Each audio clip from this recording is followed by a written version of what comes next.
Assalamualaikum warahmatullahi wabarakatuh. Perkenalkan, nama saya Muhammad Rifki Pehaki, mahasiswa Teknik Mesin dari Universitas Pancasakti Tegal, kelas 3B. Saya di sini akan menjelaskan perkembangan demokrasi di Indonesia. Apa sih demokrasi?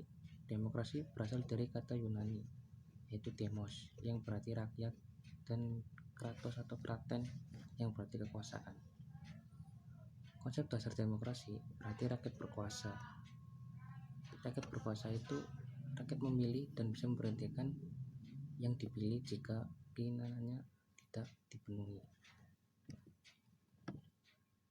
Menurut Jimmy Asitiki menyatakan bahwa dalam sistem partisipatory demokrasi, kedaulatan rakyat itu mengandung makna kekuasaan pemerintahan itu berasal dari rakyat, untuk rakyat, oleh rakyat, dan bersama rakyat.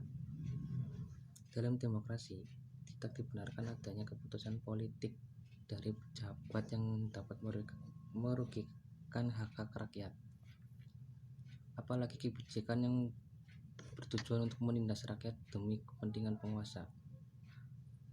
Dalam negara demokrasi, rakyat berada di titik sentral. Titik sentral itu maksudnya yang menentukan jalannya pemerintahan. Rakyat diberikan ruang untuk berekspresi dan menyatakan pendapat secara mengambil kebijakan-kebijakan politik yang diwakilkan melalui wakilnya di parlemen. Dan menurut Hendra Bimayo memberikan pengertian demokrasi, sistem yang menunjukkan bahwa kebijakan umum ditentukan atas dasar mayoritas oleh wakil-wakil yang diawasi secara efektif oleh rakyat dalam pemilihan-pemilihan berkala yang didasarkan prinsip persamaan politik dan diselenggarakan dalam suasana terjamin kebebasan politik.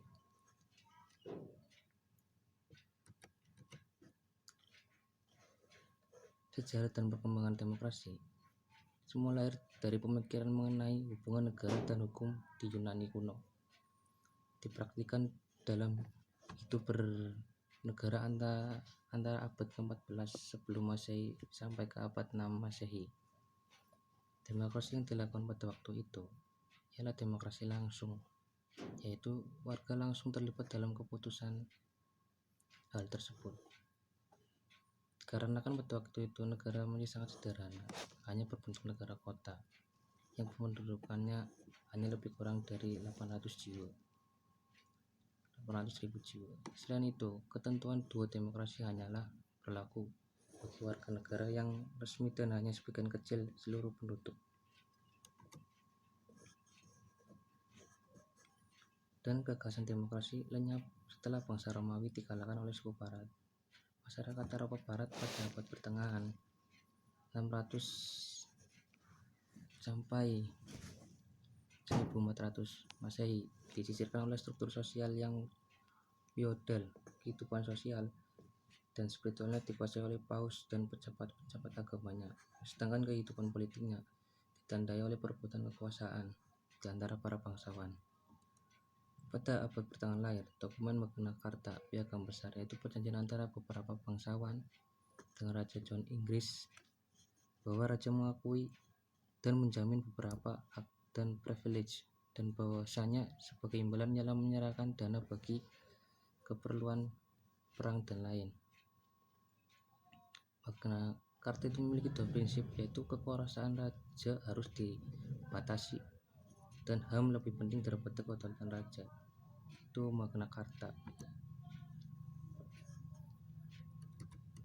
Setelah demokrasi lenyap, demokrasi juga dihidupkan kembali pada zaman Renaissance abad ke-14 dan puncaknya yaitu abad 15 dan 16. Renaissance adalah aliran yang menghidupkan kembali pada sastra dan budaya Yunani kuno. Masa Renaissance adalah masa ketika orang mematahkan semua ikatan yang ada dan menggantikan dengan kebebasan bertindak yang seluas-luasnya sepanjang sesuai dengan yang dipikirkan.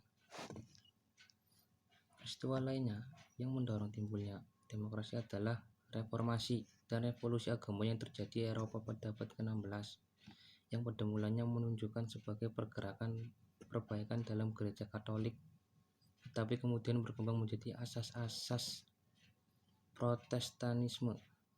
Revolusi dimulai gereja Wittenberg 13 Oktober 1517 yang dimotori oleh Martin Luther. Setelah perkembangan, demokrasi juga memiliki bentuk. Secara umum, para sejarah membedakan demokrasi ke dalam dua jenis, yaitu demokrasi langsung dan demokrasi tidak langsung.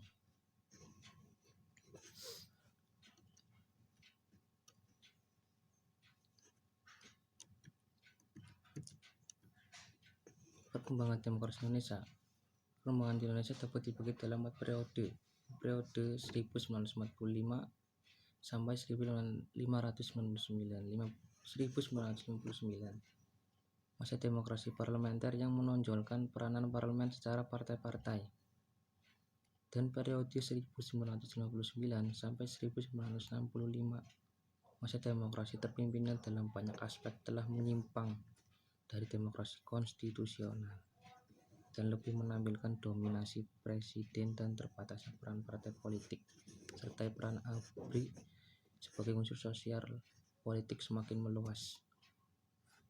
Lanjut ke periode 1998, masa demokrasi Pancasila era Orde Baru yang merupakan demokrasi konstitusional yang menunjukkan sistem presidensial.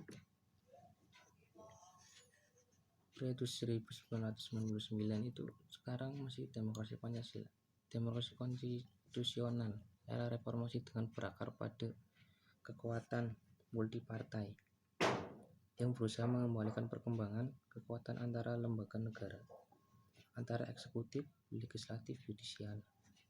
Dalam Undang-Undang RI tahun 1945 tidak penyebutan kata demokrasi secara eksplisit atau tersurat. Akan tetapi nilai-nilai demokratis termuat dalam batang tubuh pasal 2 Undang-Undang NRI tahun 1945. Nilai-nilai demokrasi misalnya dapat dilihat ketentuan pasal 1 ayat 2 Undang-Undang 1945 yang menyatakan bahwa kedaulatan berada di tangan rakyat dan dilaksanakan berdasarkan Undang-Undang Dasar. Selain itu, nilai-nilai demokrasi juga dapat dilihat dari ketentuan pemilihan umum dalam pasal 22E Undang-Undang 1945 yang berasaskan luberjudil serta pemilihan kepala daerah secara demokratis.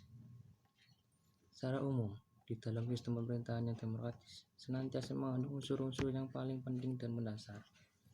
Unsur-unsur itu seperti keterlibatan warga negara dalam pembuatan keputusan politik, itu sangat penting, dan tingkat persamaan tertentu di antara warga negara, tingkat kebebasan atau kemerdekaan tertentu yang diakui dan dipakai oleh warga negara, suatu sistem perwakilan, suatu sistem pemeliharaan kekuasaan mayoritas. Sekian penjelasan saya. Sekiranya ada kekurangan, mohon maaf. Wassalamualaikum warahmatullahi wabarakatuh.